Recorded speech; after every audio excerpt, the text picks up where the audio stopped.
Hello guys! Welcome back to my channel. It's me, Maijel, and in today's video, I'm going to share with you my thoughts about this newest product of Luxe Organix. If you want to know kung maganda siya, just keep on watching.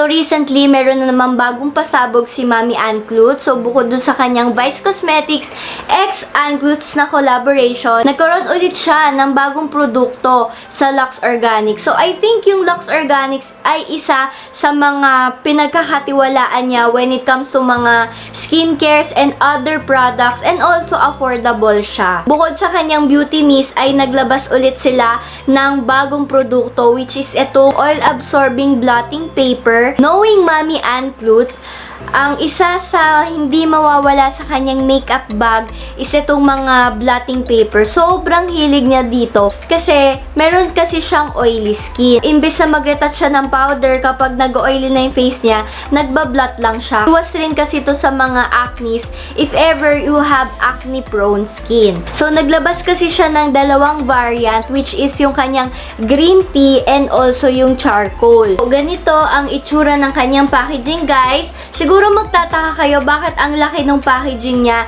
And honestly, nung na-receive ko to at nahawakan ko siya, sobrang bigat niya, guys. Kasi nagulat ako kasi hindi ito yung mga usual na bigat na mga blotting paper. Kasi ang pagkakaiba nito sa ibang mga blotting paper is meron siyang compact mirror. And for me, guys, sobrang useful no. Kasi hindi mo na kailangan maglabas pa or magdala pa ng ibang mga makeup mirrors kasi meron na siya. Unang-una sa lahat, yung kanyang variant is makita mo na agad, it's white and black. It's very basic, pero sobrang pag tinignan nyo, kitang-kita nyo na agad yung purpose ng kanyang product. So, nakalagay dyan Luxe Organix, then Clutz. Ito yung kanyang signature na label dito sa kanyang Luxe Organix na mga products. Kasi sa beauty mist niya, ganito rin yung itsura ng kanyang font. Wala ng sugar coating. Andyan na agad, direct makikita nyo. It's a charcoal, oil-absorbing blotting paper with compact mirror. And then dito sa taas,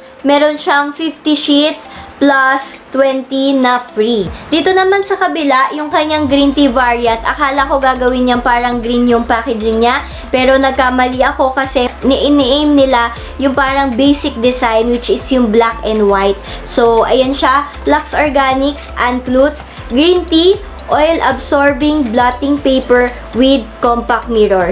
Then, sa likuran, is makikita nyo yung kanyang personal note na nakalagay, thank you, and then yung kanyang picture dyan.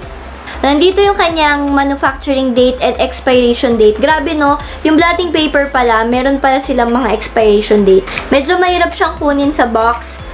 Kasi sakto lang talaga yung lagayan niya, pero okay lang yon, at least diba, hindi ka mag-worry na baka mag-shake-shake yung product sa loob. Kasi usually, kapag yung box niya is medyo malaki, and then maliit lang naman yung product sa loob, mag-shake-shake siya na mag-cause kung bakit mababasag siya. It's really compact as you can see, and matigas yung kanyang packaging. Hindi lang siya basta-basta plastic, and talagang may weight siya. Kahit wala yung kanyang box, yung kanyang outer packaging, mabigat talaga siya, guys. Hindi lang siya yung putyo-putyo na compact na lagayan.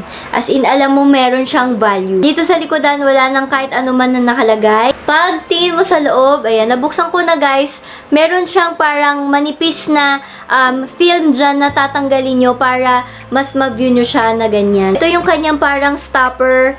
Ayan. Ganito yung itsura ng kanyang film sa loob. Pag binuksan mo yung ganyan, tatanggal mo yung paper dyan. Isang ganda ng mirror niya, hindi siya yung parang distorted. Open natin siya, sobrang compact niya na ganyan. And hanggang dito mo lang siya mabubuksan na. So, hindi mo siya ma-extend ng ganun. Like yung mga others na mga compact mirror. Siguro meron kayo na mga compact mirrors na kaya pa niya mag-extend. Pero itong compact mirror na may blotting paper ng Luxe Organix is hindi na. So, sapat lang naman yan para makita mo yung buong face mo. And ang reason kung bakit ganun, kasi isipin nyo, pag sobrang na-extend nyo siya na ganyan, syempre pababa na rin tong part na may blotting paper. Wala rin naman siyang magnet dyan. So, baka may tendency na tumapon yung mga blotting paper sa floor.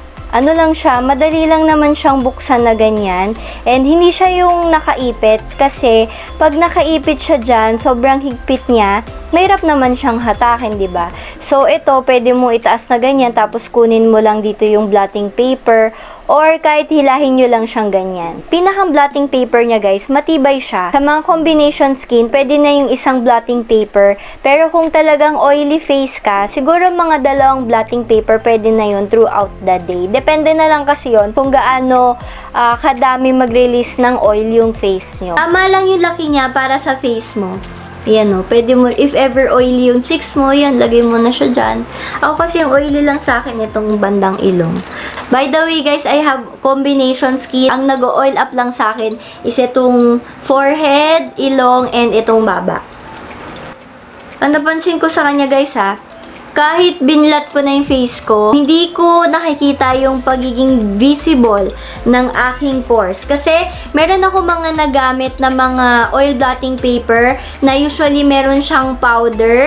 And then, kapag binlat mo na yung face mo, matatanggal na rin yung mga makeup base mo such as primer and foundation, etc. Mga blushes, ganyan. Yung powder niya, kiklig na siya dun sa mga pores ko, which is I don't like it. Kasi, di ba, natatanggal na nga yung makeup base mo, tapos mafe-fill out pa ng powder na meron sa oil blotting paper yung mga pores mo. So, ang mangyayari, magiging visible na siya, which is, syempre, ayaw mo mangyari yun, di ba? Ayaw mo makita na parang may mga dot-dot dyan yung face mo. So, ayun yung mga ayaw ko sa blotting paper. And, na-surprise ako dito, kasi hindi nangyari yun sa face ko. As in, firm pa rin, nandito pa rin yung makeup primer ko, andito pa rin yung foundation and blush ko. And I think guys meron siyang parang mga kaunting powder dyan, pero sobrang minimal niya kaysa dun sa na-try ko before na mga oil blotting paper. Teka, amin ko nga to. May amoy pala siya guys. Tingnan natin yung charcoal, wala siyang amoy. Pero itong green tea, grabe pag open ko, amoy na amoy ko siya, ang bango. Alam niyo kung mahilig kayo dun sa pabango na Elizabeth Arden or anything na ba sa green tea perfume, ito yon. Yung kanyang green tea, ang ganda, satisfying yung tsura nung sa green tea guys. Ayan yung tsura niya guys. Yan. May maliliit na dot na green. Pag kinikis-kis mo siya, nahawa din yung amoy. So, baka pwede mo siyang gawing perfume din. Kinikis-kis ko siyang ganyan. Meron din siyang kaunting-kaunting powder. I think yung difference lang niya sa charcoal is yung kulay. And ito kasi may amoy. Kaya if ever gusto mo na may mga scent na mga products, ito yung para sa'yo. And kapag ayaw mo naman or medyo sensitive ka sa mga amoy, ito, pwede sa'yo itong charcoal. Kasi pares din naman silang parang merong powder feeling. Pero sabi ko nga sa inyo, sobrang minimal lang. Satisfying to guys kapag nakita niyo yung oil dito. Since light yung kulay niya, mas visible yung oil dito. So, siguro nagtataka kayo guys, bakit nga ba yung mga variants na mga blotting papers natin in the market is always charcoal or green tea? Meron talaga siyang skincare benefits and also lalong nakakatulong to sa mga acne prone skin and also sa mga oily skin, which is yun naman usually yung reason kung bakit nagkaroon din ng mga blotting papers. So, for example, si green tea, meron kasi siya mga properties like antimicrobial, anti-inflammatory, and also antioxidant. Yung mga ingredients or yung mga properties na meron yung green tea, napafight niya yung acne and syempre yung pagiging oily skin natin. Okay, then, punta naman tayo dito sa charcoal. Tandaan nyo ba, yung mga uling natin sa bahay, nilalagay siya sa ref. Sino nakaabot doon? Yung parang makikita mo yung ref, di ba, ang daming pagkain, pero merong parang uling doon. Kasi yun yung sumisip-sip ng mga unusual na mga amoy, like kung malansa man yung pagkain mo sa loob ng ref. Ganun din sa face natin. Para siyang magnet na nakaka-attract ng toxins sa katawan. Nasisip-sip niya yung mga sebum na nagkukos kung bakit nagkakaroon ng acne, yung oily skin, and yung mga bacteria.